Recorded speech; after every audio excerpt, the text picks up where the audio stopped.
Okay, hello everyone, and welcome to another episode of the Blackspinner Music Podcast. Today's episode is going to be guest pick, and today's guest pick was done by our very own Kate Dore, and she picked the album Middle Brother. Middle Brother was an album that was released in 2011, and the way to describe this kind of genre of this music falls on, let's say Americana, folk, rock, country, alternative. And very important singer songwriter, which is the very strong point to this album, is the writing on this album. I know that other albums we talk about the guitar playing, which there is pretty good picking, but the most important part about this album is the very strong songwriting. Since this is Kate's pick, we'll let Kate talk a little bit more about this album and how she found it, and the different intricate parts that went to making this album. So, Kate, the floor is yours. All right. Sounds good. Thank you, Andy. So this is three guys featured on this album. It is John McCauley of Deer Tick, Taylor Goldsmith of Dawes, and Matt Vasquez of Delta Spirit. So it formed in 2009, but the first show they ever did was 2010 at South by Southwest. So if you guys know South by Southwest in Austin, they were called MG and V for all their last names. But March 1st of 2011, they released this album on Partisan Records. The record was recorded over just a week in Nashville. So it's pretty cool that you could get a whole album like this done in a week. One of their first official shows, they opened for Travelin' Wilburys at the Newport Folk Fest, if you could believe that. So that was in, when was that? 21. So it was a while after this album came out, but that was one of their big shows. And you can look it up on YouTube. There's a bunch of videos of that you can watch. Mm-hmm. And that's phenomenal. You can watch that whole set. They played this album soup to nuts. So it's pretty good. I don't know what else to say about it. There's another fella on here, Johnny Corndog, which his name is Johnny Fritz, which you can find him. He's on social media. He does a bunch of his own stuff too. Johnny Corndog is actually how I ended up finding this. They opened for Lucero. So I went to see Lucero like a million years ago, and Johnny Corndog was opening, and I thought it was a riot, which his album, I have it, that I wanted to show. But this one's called Down the Bikini Line, and it is an absolute trip. You guys should check it out if you have a minute to check it out. It's a really funny country album. But the reason it ended up coming up, I was listening to that, and then you know how the radio is on Spotify or whatever. At the time, I might have even been back in the day on Pandora, and these guys popped up. And I think probably Middle Brother was the first one that I heard from them, and I was hooked immediately. So here we are. Fantastic. So let's get into this album. I was not familiar with Middle Brother until Kate had mentioned it probably about a month or two ago. Mm-hmm. And I listened to that album and I loved it. And Taylor Goldsmith is from Dawes. Mm-hmm. And Dawes is one of my favorite newer bands. I've got probably about 6 of their vinyls. I've seen them 4 times live. Every time they come to Houston, I try to go. Mm-hmm. So one of these guys is married to Mandy Moore, I think, if I read. Oh yeah, that's Taylor Goldsmith from Dawes. And the last time I saw them was this past December, and another time that I saw them was really weird. They opened up for Jeff Lynne. Oh wow, that'd be cool. Was really the Wilbury, so Wilbury. Yeah, that makes sense. That's cool. Yeah, now it makes sense. Trying to think of 2011 when they would have opened for Wilburys, how many of them were still alive? Yeah, because you got to think that Petty would have been alive. Jeff Lynne obviously is still alive. And Dylan. Everybody but George, I think. Dylan, but George and Roy Orbison. George and Roy were passed away. Yeah, because George passed away in 2001. Yeah. Am I right? And then Roy Orbison passed away. There's that video that if you watch the one where they have the rocking chair with his guitar. Oh my gosh, that kills me. I know it's so sweet but sad. Yeah. That's a great song. Yeah. I love it. Oh man, I love Wilburys too. Yeah. It's great. But So when I saw the name Goldsmith on here, it really attracted me because I think he's a fantastic writer and a fantastic guitar player. Great voice too. Yes, and his songs are always deep from the heart. So if y'all ever want to get into Dawes, it's Dawes. They're already on their 8th album and great stuff. Yeah, I just got that. I haven't gotten to spin it, but I got it sitting here that I got a copy of it. Yeah, the new one's really good. Yeah, about their 10th anniversary for Nothing Is Wrong. This one here, Nothing Is Wrong. Oh, nice. Yeah, it's really that good. for sure. I have some songs on there that I dig. Yeah, there's some really good songs on here, and the album is on Cream. Nice. And not just that, it also comes with a double-sided 7-inch single on Red, which was pretty cool. That's cool, yeah. So I've been digging these guys since 2011, I believe. And I'll get to that story when we get to this album. So, Jerry, do you want to add anything about this album? No, I have to admit, Cam, I have to admit something to you. When I first heard it, halfway through the first song, I'm like, oh, this is just not doing it for me. But then I turned it off, got something you came out, put it on again. I'm like, this ain't that bad, actually. It's decent, Well, I kept it going. I'm like, okay, this is a cool tune. So I kept on going and going. I'm like, damn, this is actually a good album. Yeah. That's when I was talking to Andy about what I should pick. And I'm like, God, I have so many things I want to do. And I was like, I really like Middle Brother popped up as my first thought. But I was like, I don't know if the other guys would be as into that because it's really like singer-songwriter-y and folky. And I was like, we'll see. I was like, I want everybody to check it out because I think it's fun. There's a song in here we'll get to.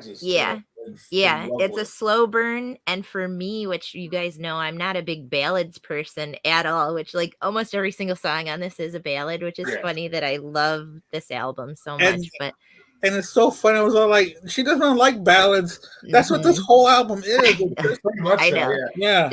There's a few albums that are like that. That's like City and Color. Like the first time I got introduced to them was their album Forgive Me, and that one is like almost all ballads as well.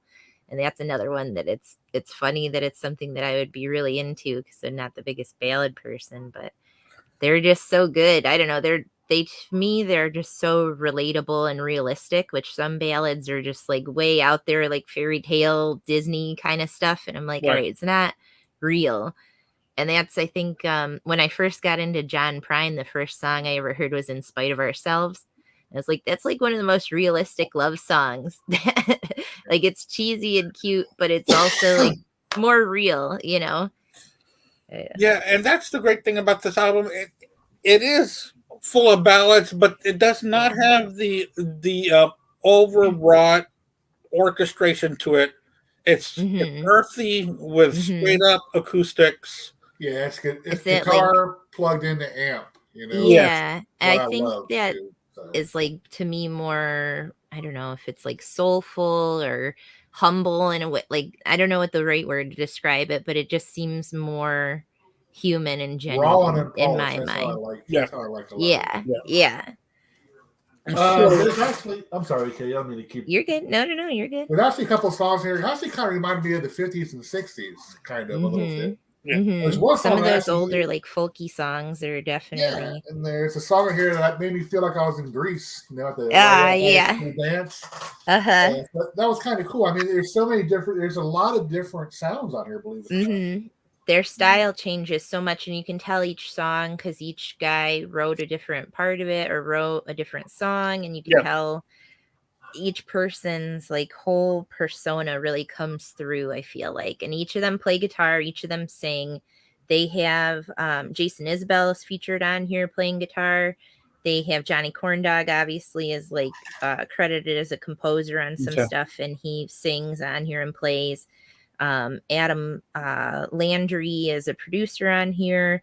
They have I think it's Paul Lesterberg is credited as another producer. I was looking at all this and like the lyric sheet that comes in here is really cool because it's all the handwritten notes that they did. Oh, that's really cool, yeah. So I can take some good pictures of this and post it, but I was like so happy when I found this vinyl at that Deer Kick show that I'm like, oh man, it's actually like in their handwriting. It's so cool.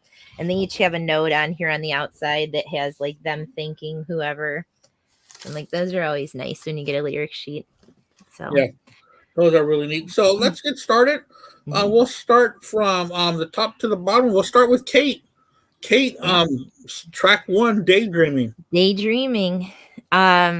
This one's such a like bittersweet kind of love song, that longing. The lyrics of it have that longing for someone that's just not coming back. And there's a few songs on here that are like that, but I love John McCauley's voice. He has that perfect, like rattly gravel kind of voice. This one review that I read of this was like John McCauley's corrosive voice complements the smooth voices of the other two. It's like, I don't think it's corrosive, but I definitely like when somebody's got a good gravel and can do like a good growly kind of voice. There's a really good video on YouTube that I can post later that's him doing All Apologies. And he's just sitting in a park doing it acoustic and singing. And like, man, he can nail it, because that was like Cobain was so good at that. So, yeah. What was your take on this track? I gave it a 7 out of 10. Like I said, when I first heard it, I was like, "Oh man, this is sound right." I can't get into it. And I listened to it a couple more times, and man, it grew on me. It's such a good tune. Great folky acoustic guitar in it. And the harmonies are like top notch of this band, man. I mean, when you have lines like listening to the neighbors having sex, I mean, come on, that's a cool tune. Yeah. Yep. But I know what it's about. I'm just kidding. It's just, that's what I mean, where it's like such a realistic thing, and then just like too hungover to go back to sleep. And I don't know, they're just so, all three of them are so good at getting lyrics like that are just so real to the human experience. You know? Yeah, there's so many great one-liners on this album. It's just great. So we're off to a 7 out of 10. It's a pretty good start. Yeah. With my take on Daydreaming, I just went up to number 5, and I gave this one a solid 5. This song kind of summarizes what the whole album is about. It's about sometimes a lot of drunkenness, and love lost. Some bitterness too. Yeah, and I'm trying to reacquire that love that's out of their grasp.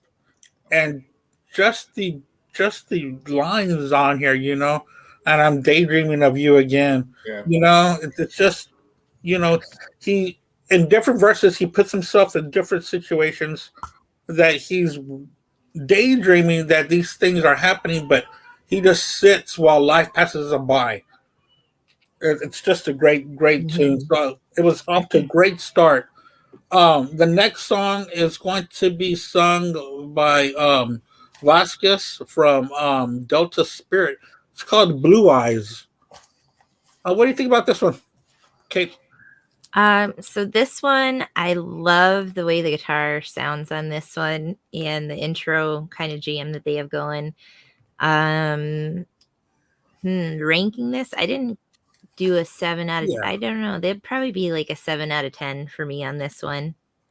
I'm trying to think of how just this one lyric of like, she's a good girl who wears black bras.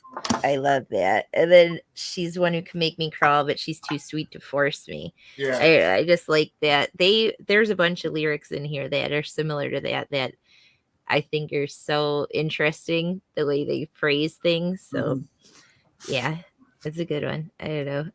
It's hard for me to rank them because it's like such a, I don't know if it's like a sentimental album or just something that I've always been so attached to. And it's one of my defaults. Like if I can't think of what I want to listen to, I usually end up putting on something from this.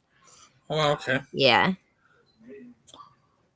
Jerry, what did you think about Blue Eyes? Oh, solid 8 out of 10. I love this song, man. It's more upbeat and rocking. Again, harmonies top notch, man. I love the bluesy piano, the lyrics. And I said it before, I love a band that tells a great story in their lyrics. And just about every one of their songs, there's a good story. it just keeps you attentive. I mean, you keep wanting to listen to it, see how it ends up, and yeah, and it's just, we're off to a really good start because, I really enjoyed this tune. Awesome. Yeah. For Blue Eyes, I gave it a 3 out of 5. The guitar work on here is great. And it's a little bit of a country jubilee kind of sound to it. It's got the dun dun dun dun dun dun dun. It's like a little hoedownish, but with great lyrics on top of it. Okay. Hoedownish? Is that a word? Or is that I get what you mean. This is like a slow jam at a honky tonk. This is a slow dance song at a honky tonk. I get what you mean. Yeah. I have not, frequented too many honky tonks in my life. So. I wish. I would love to do some. We got to go down to Nashville and do some honky tonks. The thing is that down here in Texas, they've got lots of them. And that'd be a blast. And I've never been to one, so. Oh man, that is the adjective that I would give. Hoedownish. I like it. The next track 3, Thanks for Nothing. This is our introduction of Taylor Goldsmith in this album. This is his first solo song on here. Thanks for Nothing. Kate, what do you think about this one? This one's lower on my list. So if we played the game where we rank songs, this one would be lower on my list of stuff because it's a good song, but it's definitely not one of my favorites on the album. I don't know. This one I'd give a 5 out of 10, I guess. Ooh. Pretty cool. Well, Jerry, what did you think about it? Oh, I'm the biggest fan so far because I give this a 7 out of 10. All right. No, I love it. It's definitely broken-hearted song, and probably, and kind of like maybe an FU to his girlfriend in a certain way, or the way the lyrics are. Like you made me like this, blah blah blah blah blah. You made me like this, and thanks for nothing. I love that. Yeah. I mean, this album's off to a solid start. 7 out of 10 on this one. This is like I said, I'm a big Taylor Goldsmith fan, so this is a 5 out of 5 for me. With lyrics like, "Oh, I hope he's taking care of you and showing you you're where you belong." That's just a great line. And another one that says, "Now, the only girls I meet, I'll look for hearts they can fix." Yeah, I like that lyric a lot. That's a really good lyric, and it kind of continues on a song off of the album from 2011. And in fact, there's a couple of songs that Dawes does. There's a song called "You Can't Fix Me." So that's a reoccurring theme in his writing. So that's why I give that one a 5 out of 5, because like you said earlier, Kate, that this goes off of their personality, and it really does. So that's why that gets that kind of ranking.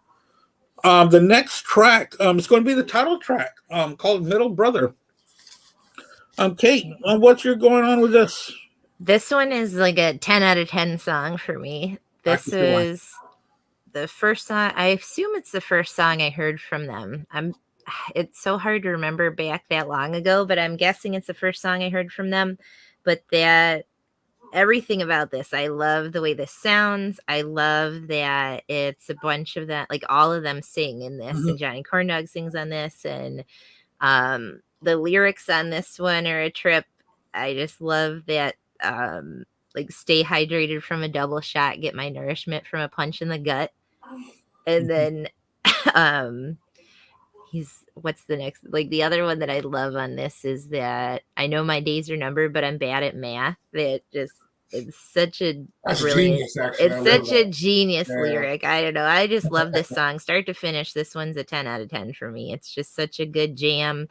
This is like probably the most upbeat song on the whole album, and it's just more of like their funnier kind of, you hear each of them noodling, you hear each of them with their personality. I like the certain part that they sing on this one. So yeah, it's a good one. Good. Jerry. Well, this is actually a kind of a letdown for me, this song, actually. I gave it a 5 out of 10. It's one of those songs that I mentioned earlier. It kind of sounds like a little bit of 50s and 60s, a little bit, the way it's gone. like I said, if you go by their lyrics, I can give 9 out of 10, 10 out of 10 just for their lyrics alone. But yeah, this song, it really didn't do it for me. Like I said, I'm new to this band. I'll listen to it 1,000 more times and it may go up. So, but as far as right now, it's just a middle of the pack tune for me. I'm almost on the lines with Jerry. I really enjoyed their slower songs. I really enjoyed their guitar picking slow, almost. The lyrics on the slower songers were more burners for me. But with that being said, I gave this one a 4 out of 5. This one to me was the closest to a Beatles song it could have been, with the harmonies and with the Paul like ooh. It really did. Yeah. And so really I never thought of the Beatles. I was thinking Happy Days there and stuff like that. Oh, really? Yeah, I was thinking more Beatles for sale kind of thing. I can see that now, actually. So, okay. And that's why I like this one so much.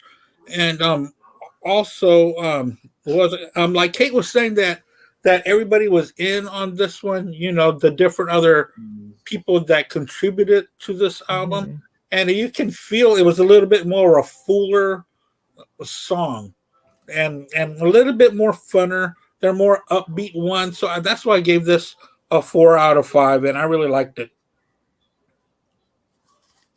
The next track is Theater. So another slow burner one. Yeah. Ranking this one, I'd probably give it a 7 out of 10. This one's another slow burn. This one's another sad one. He's just, it seems like such an isolative song. I went to the theater, but nobody came. And I like the lyric a lot that I learned my lesson while Soldier played on. Just let it ring out until you were gone. So I like that a lot. Yeah, I don't know. These guys are just so good at writing lyrics, like each of them and each of their own bands. Just yeah. I There's really need to get into stuff. the other. I really do need to get into the other two bands because I know nothing about Delta Spirit and Deer Tick. I haven't listened to as much Delta Spirit. I've gotten a couple tracks, which I need to check them out more. But Deer Tick definitely is one to check out. And if you can see them, even if you don't know any of their music, go see them because they're all phenomenal players. Like they all kill it at guitar. I always think about the time I saw them that they're like talking to each other and noodling around and trying to decide what song they're going to play next. And like John McCauley just whips out Sleepwalk like Santo and Johnny, and he's just noodling it out, but he does it perfect. And it like, holy smokes, like no one else in the crowd I think even knew what it was, It was like, how do you just pull it off like it's no big deal at all? He just plays it out perfect, and they're like, all right, end this song, and then they just jam to their next song. That's awesome. But that's the type of like performer the guy is. He's just so good at playing guitar, and you can hear all that. You can hear so much old country stuff that comes back around with them. That that it's all that like classic country that they are raised on, and that's a lot of their inspiration for a bunch of their songs and songwriting and playing, like style how they play. So that's so funny you mentioned that because the first time I saw Dawes was at a festival, and they came out early on a Saturday, like at 1 o'clock. Well, I got to the stage early, and I was like second row back, and they did their own sound check. And while they were doing their own sound check, they were playing a couple of songs I'd never heard before, with just like a whole song during sound that's check. cool. Really they cool. Just jam out a whole song. And I should have recorded it, I guess. I don't know. I really don't record that much stuff. But Jerry, what do you think about Theater? Another solid song. I gave it a 7 out of 10, man. They're slow-paced, bluesy, country ballady stuff. I just love, man. It's great. One of the they're all great lyrics. This is actually one of my favorite lyrics on it. This line right here, life will tell you nothing but lies. I love that line. That's so freaking true, man. It's a solid tune, man. These guys are masters of the bluesy country ballad, in my opinion, man. That's definitely their niche, in my opinion, so far. Yep. So yeah, solid tune, man. Like it. And for me, I gave Theater 4 out of 5. And I wrote down here exactly the same thing as you, Jerry. This life will tell you nothing but lies. And it's so great the way that he sings it, like he's dragging it across the floor. That last 2 rips of it. Man, yeah. It's just so heartbreaking. You feel that, yeah, like you hurts feel that you. You feel that in his voice. You feel that 100%. It's like I'm listening to it on iTunes. And I'm like, okay, the lyrics are so good. It's like then I get on the little where you can see the lyrics as the song's playing. Mm-hmm. I'm like watching, I'm like, damn, this is good stuff. Man. Yeah, and and I think what we're trying to think about before about the difference between these kind of ballads and schmaltzy ballads is the realness and the way that it's performed. Right here, man. Performed so true. Exactly. It's not trying to sound great, even though it does, but it sounds great with honesty. So I like that. The next track is a song that was written by Paul Westerberg, Portland. Yep, this one's a Replacements cover. I love the way they do this. I listened to the original one earlier because I wanted to compare the two, and I love the way the Replacements do that one because it seems like such a different sounding song for them. It's kind of funny for the Replacements to have like a folky song, and I think they did it when Middle Brother does it. They really keep true to how it sounded, but they have their own twist on it. And I love in that how they pull off that like call and repeat kind of thing, that callback from vocals to the instruments. And I really dig how they managed to make that sound. It's just such a cool thing to me. And I know that was in the original song, but I just love how they sound when they're doing it. Right. Yeah. What do you think about this track, Cortland? I gave it a 6 out of 10. I never knew it was a cover song. Actually, I actually had it in my notes right here. The lyrics are a little more tamer and a little bit more. Go listen to the OG one when you have a chance, because I don't know, it's just his voice to me sounds so good doing this song, and then that like call and repeat that they do is really it's one of the longer songs on the album, I think. Yeah, it's a good groove with a decent tune, man. I mean, it's not a filler, but it's above a filler, so it's a good solid tune, man. 6 out of 10. Yeah, for me it was a 2.5 out of 5. It's a good song, but it just seemed out of place on this album. Okay, I never knew it was a cover, so that explains a lot. Yeah, it really does. Yeah. Yeah, the lyric rating's a lot different for sure. Yeah. It just seemed like of course they did a really fantastic job of it, but the theme just didn't follow the theme of daydreaming, or it just didn't fall into place for me. But nevertheless, it was really good guitar picking on this song. It really was. So I give it a 2.5. Kate, next track, Wilderness. So this one, I never did scoring. I don't know. I guess this one for me would be maybe a 6 out of 10. I like this lyric a lot, that I'm most happy when I'm dreaming of success. I like that a lot.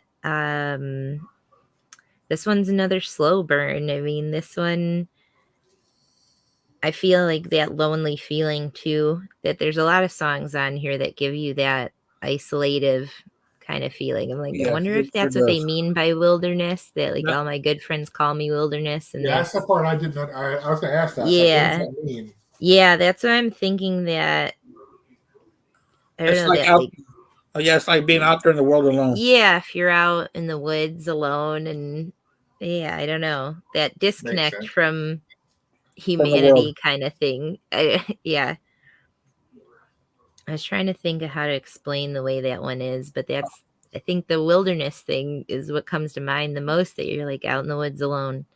If you're out in the world alone kind of feeling. You're off the grid. Where you're miles and miles away from the human touch. Yeah, and I kind of like old lyrics like that, like this. That Marty Robbins, like 160 Acres. Do you know Yeah. that song? That I really like those old Western kind of songs. So this kind of reminds me of something like that, where it's like, oh, you're out on the range, Yeah. you know. Yeah. That I like those a lot. So that 160 Acres, if you guys don't know it, check it out, because that's one of my favorite Marty Robbins songs, and he just has so many good old cowboy Western songs. That's what this one kind of reminds me of, something like maybe it was inspired by something like that. Yeah, I completely agree with you. You're right about that. Mm-hmm. What did you think about this track? I love this track. I gave it an 8 out of 10. I like the slower ones. What can I say? You know, I was going to ask you what that meant by all my friends call me wilderness, but I guess that explains it all. I mean, if you ever had a broken heart, a fresh broken heart, it's like walls closing in on you, man. Oh, yeah. Like that blackout kind of thing. Like, I don't know if any of you guys have ever blacked out. I had my heart broken in the past, so I yeah. Really good acoustic track on this one. I really love the acoustic guitar riff on it. And who's the singer in this one? Because the singer is really good on this song. That's Taylor Goldsmith. Man, I'm telling you. Yeah, that's Dawes. If you dig him, you need to check that out. I'll send you a couple songs, because there's he's just so good. Yeah, another solid freaking 8 out of 10, man. And if you dig these slow burn ones like that in his voice, that's Dawes is like a ton of songs like that. Yeah. And the song Wilderness, I gave it a 5 out of 5. It's one of my favorite songs on the album. I think Taylor Goldsmith's just a big time wordsmith. Here where he says, I'm actually fine with how things have turned out, I guess. Yeah. Might as well. And all because it's honest, well, that doesn't make it true. You know, it's the opposite of something that can be so grand. You know, it's great stuff. And where he says, people tell me watch out, or I'll drink myself to death. Well, isn't that the point? Yep. You know, it's a great song, and just the title alone, Wilderness. And I was thinking about it too, you know, of what it meant. But now that we talked it out, it makes the song even better, you know, because when you go through a heartbreak, you want to be. It's weird because you want to be alone and isolated, and then you really are alone and isolated, even though you don't want to be. That's the way it's going to be. Yeah, nothing can be said to help. It's the only thing I can help is time, basically. But time, about a week or so. Yeah. And, so that's what Wilderness. I gave a 5 out of 5. Now, the next one's Me, which is a upbeat track. Which I like the way that they really did track these songs. They didn't keep it all one mood. They did inject some. Like that they get you down, and then they shoot back up. Yeah. So, Me. This one's probably like an 8 out of 10 in my book. This one, I like the upbeat and, you know, the kind of vibe that's going on to it. I'm trying to think of one of the lyrics. They're just so good at lyrics that I think this one's like another breakup one, though, because if he interrupts the feeling that he cannot comprehend, I guess it's me. Yep. That. So I'm trying to think of what else was in this one that I dig the lyrics. There are just so many that pop out at you, and it's different each time you listen to one of these. That I'm like, I've been listening to this for like a decade, and every time I listen to it, I still have like another thing that I'll notice some other lyric and be like, ah, damn, it's such a good. They're so good at this. You're right. Yeah, they really are. Jerry, what do you think about Me?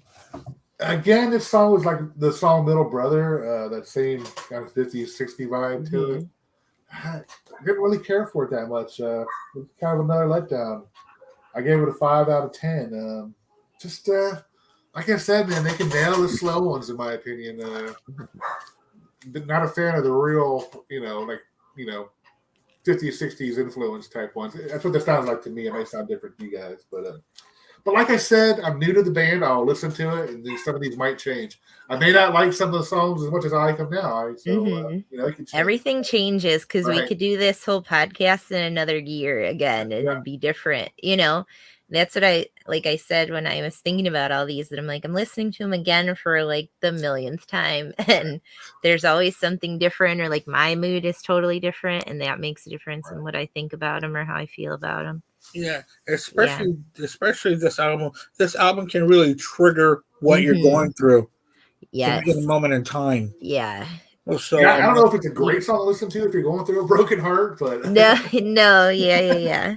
If you hit in the bottom, it can either hurt you or you can relate to it. One of the two. So. That's like every track on here. I feel like is a song like that. It is. I really don't have much to say about Me, Me, Me. To me, it's the weakest song on the album.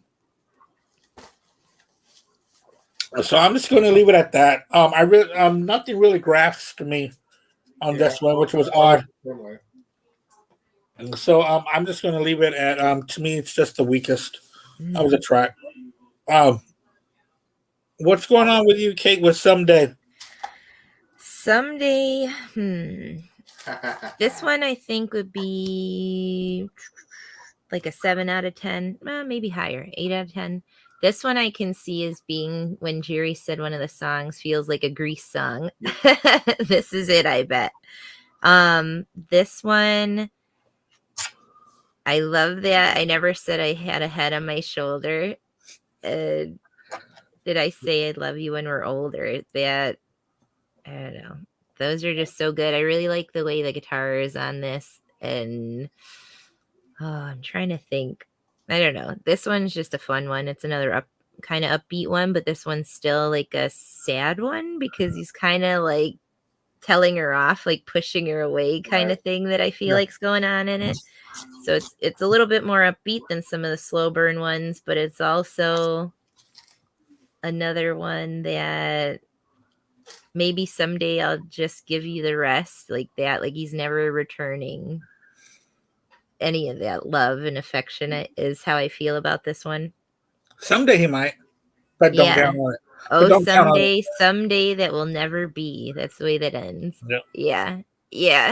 I like that. I think it's interesting to hear a guy singing a song like that. It's different, Yeah. It's just a very different take on a relationship or like someone who wants this guy and he's like, nah. He flipped the script on it is what he did. Yeah, and that flips the script on the rest of the album too, because a lot of them are like wanting and longing for someone and they're not there. And then this one's like a push away. Yeah, piss off. Yeah. Yep. Jerry, what's your take on Someday? She's right. It was definitely reminds me of being at Rydell High in Greece. It just dawned on me when I was thinking about the lyrics and the way it sounds in my head, and I'm like, hey, playing it in my head. I felt myself dancing with Olivia in that song. I paid no attention to the lyrics. I was listening strictly to the music, and I was like, yeah. I could see myself, I like that guitar that they get in certain parts. Yeah. I mean, it's a really cool tune, man. It dawned on me. Lyrics are probably like it even better, but I gave it an 8 out of 10 because of that, man. Nice. I love that retro vibe of the Grease, Grease type era music. So, I like how many different styles of guitar playing and like the different tones that they each can get. They're just so. I always find that really impressive. Like that's one of my biggest reasons of loving the Beatles so much is that they could do so many different styles and get so many different kinds of sound and. I just think that's so impressive when a band can pull that off. Yeah, I think so too. And I wrote on here as a review, sounds like a 50s stand-up sound. Yep. And it really does. And I need to, like Jerry here, Kate, you've had years and years to hear this album. We've had a week. Mm-hmm. Yeah. So, I think if I listened to the lyrics a little bit closer to this, I would find the story underneath the sound. So I need to go back and revisit it because I gave it a middle of the road kind of grade, but after listening to your take on it and your interpretation of the lyric, I will go back and listen a little bit more closer. And like I might be like brother Jerry there and go to my Apple and press the lyrics and follow it. You can watch them. Yeah, I love that the streaming services do that now. I think it's such a nice feature that they added. And I like hearing what you guys think, because like I was attracted to this album by the like couple of more upbeat songs, but then getting more into how I said the ballads thing, that I'm like, man, some of these are just killer. They're so good and so gut wrenching. And the thing is that what I like about this this concept of this episode is that I wanted a guest to introduce us to an album we've never heard, or like an album that you think that is like your personal favorite album that you want to share with everybody. And you and Al have really played to this perfectly. Al introduced us to a great album last month, and now this one. So, what did he did? Dig? Was that Dig? Yeah, I ended up listening to that, and I really like that you started doing these, because I think it's so cool that we can each share something that we really love and be like, all right, well, we can talk about this, and we can each. I love hearing what you guys think of each song, because I think it's so interesting, the different takes on it, and everyone has their own experience, and that's like everything in your whole life leading up to now is influencing that and how you experience a song. So I just think it's such an interesting part of each of your psyche, Yeah, exactly. Yeah. And such a cool concept to do a show about it. Cool. I'm glad that y'all like it. And it's Jerry's turn on the beginning of November. I'm very interested to see what he's going to pick. But the next song is another Taylor Goldsmith track, and I think it's one of the most interesting track on this album, Blood and Guts. Man, this is one of the rare songs on this album that does take a couple of twists and turns within the music, within the lyrics, and within the vocals, which I found very interesting. And so what's your take on Blood and Guts? I love this one. I think this is such an interesting song because, like you said, the vocals and the lyrics and everything are back and forth a lot. That it's just such a different kind of song, and even throughout the whole song, it changes. Like the vibe of the song changes in my mind. Yeah, it's kind of like a flip. Yeah, and I really like that lyric that I'm ready to lose my mind when it suits me, and that just I feel like that type of person because I'm zany and I'm just like all over the place. And I feel like that's such a relatable thing to think. Like, I can just go nuts if I want to. I can just freak out. But they just slide it under the table, just sneak it into my pocket. Like, that's the next lyrics. I'm like, oh, man. I like that he's singing. He wants to sing with blood and guts, but instead he's singing to you. That such a good one. I don't know. This one probably is a 10 out of 10 in my book. It's such a different song, and that up and down of his vocals, and when he gets like really soft and he has that like really smooth voice, but then when he's singing with blood and guts and he gets gravelly. Yeah, it's a really wonderful track. Jerry, what do you think about Blood and Guts? Yeah, I gave it a 7 out of 10. It's a great track, and like you said, man, the different emotion in the song is just incredible. I mean, it starts out real slow, like you said. He gets to that little rocking, almost grungy type of, voice. It's just so cool sounding, man. I mean, what else do I have? Like I said, man, these guys must have been hurt. Or no, like damn. Yeah. Well, maybe the drinking is what got him here, but man, they know how to freaking tell it what it's like, man. Seriously. And another great track. Solid 7 out of 10. Yeah, I give it a 5 out of 5. I thought this was fantastic, like I had mentioned before. The track on here, it just seems like he's singing with blood and guts. Yeah, that's it. Feel to it when he says that, and it's like that coming up from inside of him, coming out of his like stomach, his guts, and like telling that other person you want to say these things. And we've all had that person that you want to say the final words and have the final word and walk away. Right. That's what the song is, having the guts to say your, and it's not even a good goodbye or a bad goodbye. It's just this is the way it is, you know. So good for them. That's a good track. The next, yep.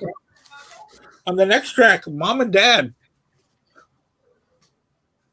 I like this one. I'd probably give like a 7 out of 10. You get the extra gravelly John McCauley voice going, and I love his style of singing. Like I said, I love the way his voice sounds when he gets that really like broken out sound to his voice. I like the idea this like mama gave her camera to a little star and all she gets is pictures of hotels and bars. Parents have these like ideals of what their kid is going to be or what their kid's going to do, and they think they're going to go off and have this like grandiose life or accomplish all these amazing things. And it's like life doesn't usually work out that way for most people. Right. Life is life. I mean, that's just a funny part of living, and things change, and a kid isn't always going to be able to live up to everything that a parent thinks. And I think it's interesting to hear a song that's actually talking about that and talking about this kid that's out doing their own thing. Maybe not the most wholesome things that a parent would want for their child, but well, it's a life that they chose. Yeah, and I like I never spoke up. That, you know, he's obviously thinking about something about this and just never said anything. And if it could be different, almost, I feel like it's something where they wanted it to be. If they said something, it could have been different, and they don't speak up. That's the kind of thing I think when I listen to it. Yeah, I don't know. What do you think, Jerry? I gave this one a 6 out of 10. It's like you said, man. It's like, you know, every parent wants their kid to be millionaire, athlete, president, senator, freaking whatever, you know. It's just, even if you strive, do 10 years of college, you still might not even get that. So it's like life is just life, man. I mean, some people are lucky. Some people, you know, work super hard, are in the right place at the right time and deserve it. It's like, you know, again, it's like they nailed that on the head with their lyrics. It's like they're so good. Solid track, 6 out of 10. Not the best, but definitely not the worst. That's for sure. Enjoyed it. I give this one a 4 out of 5 because Mom and Dad really doesn't want their sons or daughters to be singer-songwriters stumbling from town to town, sleeping with whatever woman pops into his head that night. True. That's for sure. And that's what I think the song is about. You know, us three. Unless you make it big and make millions of dollars, then they're proud of you all of a sudden. Then they're proud of you. Yeah. Us three and everybody else that's watching this podcast, and everybody at Blackspinner Circle and all these different music circles that we run around on Facebook, all have heard a song like this from any other type of band. Life on the road, life of being a musician isn't always what it's cracked up to be to the outside world, but to themselves, sometimes this is what they want. You know, this might be the perfect life for them. Might be a perfect life that Mom and Dad don't agree with, but it's their life, and he might be happy about it. Yeah. So that's why I gave Mom and Dad a high ranking, was because of the storytelling about it. The next track, the second to last, or this might have been the last track on streaming. There was a bonus track. I didn't guess the bonus track. Okay. Oh, so y'all saw the $1 million bill? No, I got $1 million bill. There's a bonus track afterwards, you said? There's like a handful of songs that they don't have on here. I just found out about for stuff that they'd done together but never put on wax like that. I'm like, man, I need to track these down. I don't know what they are. I'll have to find them. But just researching for this, there's a handful of stuff that they don't have recorded. Okay. Okay, so let's talk about the last track, $1 Million Bill. I love this one. I think this is such a good that longing kind of thing that we were talking about, like that unrequited love thing. I'd say this one's like a 9 out of 10 track for lyrics and the way this song progresses.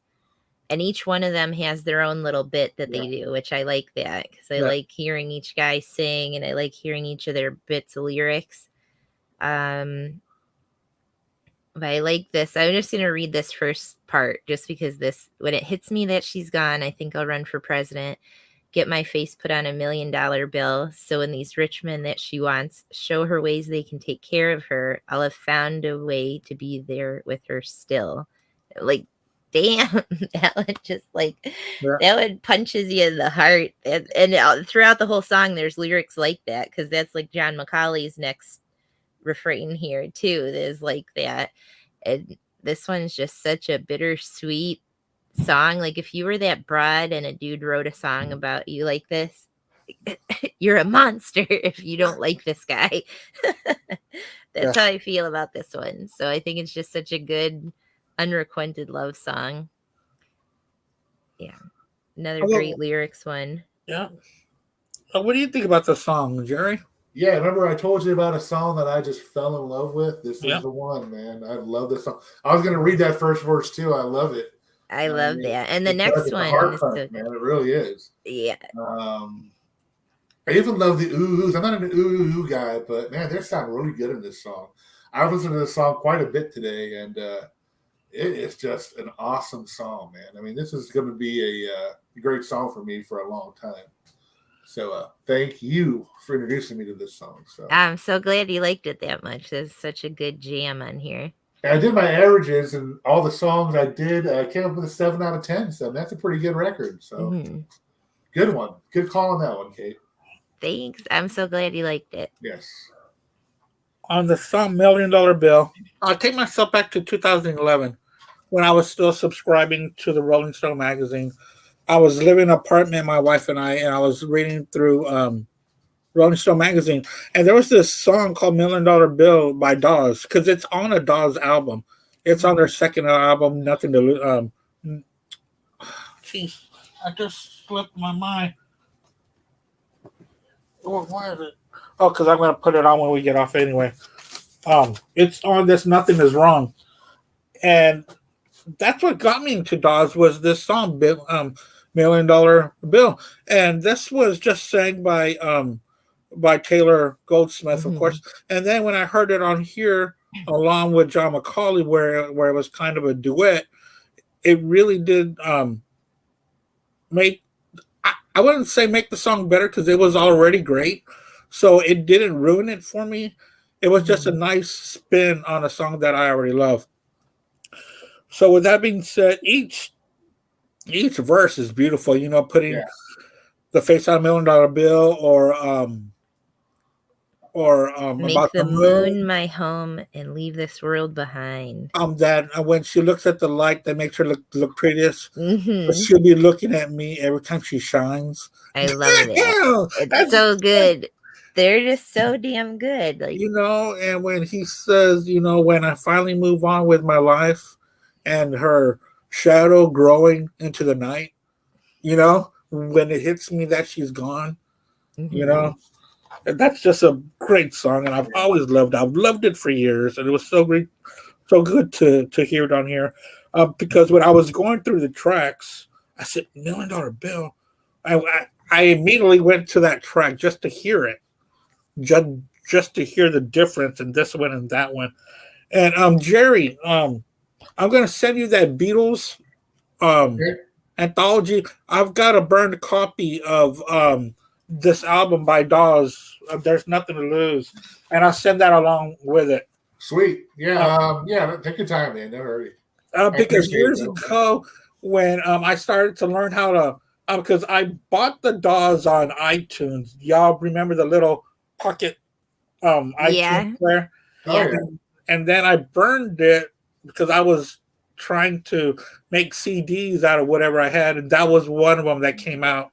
But now that I got on different formats, I'll go ahead and send it to you, Jerry, so that you can get a little bit more acquainted with the band.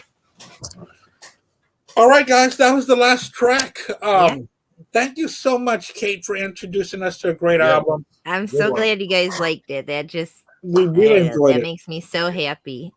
Yeah, this is a really fun one. I'm glad you're doing these. It's such a cool idea because it's something that I love, that I'm like, I want to nerd out and share this with you guys because it's something that I've always really enjoyed.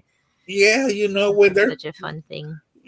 That's the thing when you hear an album that you don't know if anyone else has heard it. It's like your little piece of pleasure, and then you just want, somebody else needs to hear this, So I'm so glad I'm doing this. I'm going to have Jerry on his on November, then Mark on his on December, and then I'll do mine in January.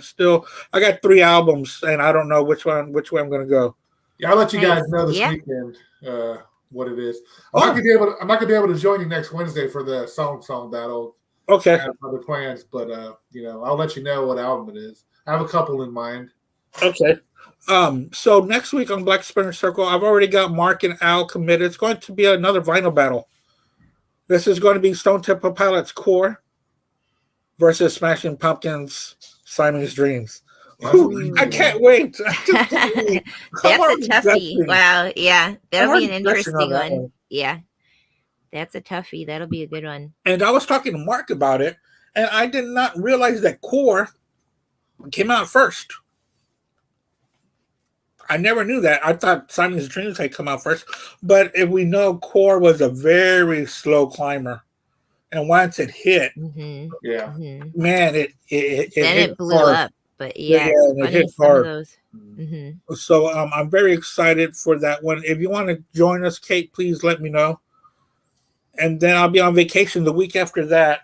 But I'm going to pre-record. Well, you know what? Maybe I will pre-record some shows. I don't know yet, but I will figure it out. But thanks a lot, everybody, for joining us for this guest album pick of Middle Brother, picked by Kate Dore. Anything else y'all want to add? Check out Johnny Corndog. Check out Dawes, Deer Tick, Delta Spirit. All those are good. Anybody who hasn't listened to it, at least check it out once. I think it's worth a listen. Definitely. Oh yeah, and also Jerry and I will be on his show tomorrow. The BS Sessions with Mark and Jerry, along with Al and Charles Trainer and Mark. And we'll be doing a top 15 singles of 1981. Like Mark says, we're making our own K-Tel album. K-Tel record, yeah. four easy payments of $9.99. Please allow 4 to 6 weeks delivery. I have one sitting over here. and no CODs, please. Yeah. What else you got going on? Let's see. I'll be going to the Bullet Boys, Lita Ford, and Warren on Friday. Ooh, nice. Wow, cool. That'll be cool. Other than that, I don't have too much. I'm going to see my daughter on Saturday. Always love hanging out with her. That'll be awesome. That's about it. Just living my life. Yep. Nice. I'm gonna go see your Iron Maiden on Sunday. They're in Detroit. Yeah. See what happens. I like playing this call an audible day of the show and check StubHub kind of deal. So we'll see. Have you seen them before, Kate? No, I've never seen them. So it's like we need to see them. They're getting older. They might not tour anymore soon. So we got to check these guys out. So that's how we ended up going to see Clapton and Roger Waters. Like the day of, I bought tickets. So I'll probably check StubHub. Yeah. Well, he never really had a great voice, but it still sounds good. You know what I mean? It was good for his type of music, I guess. Mm-hmm. Yep. I've seen them several times, and they're great. Yeah, I'm excited. I know their stage show is killer. So yeah. I mean, you know anything about Iron Maiden's history, their stage show will show it all. Oh. That'll be fun. Yeah, that's what I'm excited about. Are you going to see anybody on vacation, Andy? No, I am going to New Mexico, and I'm going to go visit with my cousin, and we're going to do a lot of hiking and a lot of nature stuff. Nice. But I'm not too sure if y'all know a Brad Bowman. out there on Facebook. Anyway, he is. I was talking to him this morning. He's from the New Mexico and Phoenix, Arizona, and he gave me a list of record stores to go check out. Cool. So I'm yeah, gonna that's check cool. that out. I always try to buy vinyl, from whatever city I'm at. That's my one spending where I'm like, I'm in a different city. I can buy a record to remember the city. Yeah. That's my that's my. I guess. What's the word I'm looking for? Not memento. What's the word I'm looking for? That's like my your souvenir. Yeah, exactly. That's my souvenir from the because I can look through all this and I'll pinpoint and say, I bought this in Chicago. I bought this in New York. I love that because I do the same thing. I either get an album or a magnet. I like my magnets, but getting a record is a lot more fun. Yeah, I used to get coffee mugs. Those memories. And I still get coffee mugs. In fact, I have snow globes. Way too many. Yeah, snow globes. I'm a big koozie person too. I like my koozies. Yeah. I got different koozies for different places. I don't know why when I was a kid I had to buy so many bike things with my name on it. I only had one bike.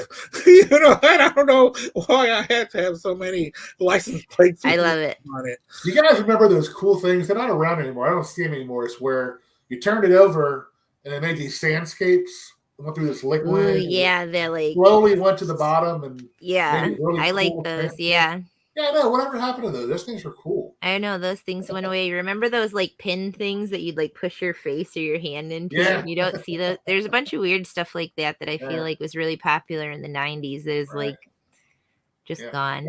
Yeah. Whoa. It's not electronic, so it's not entertaining to kids now. Yeah.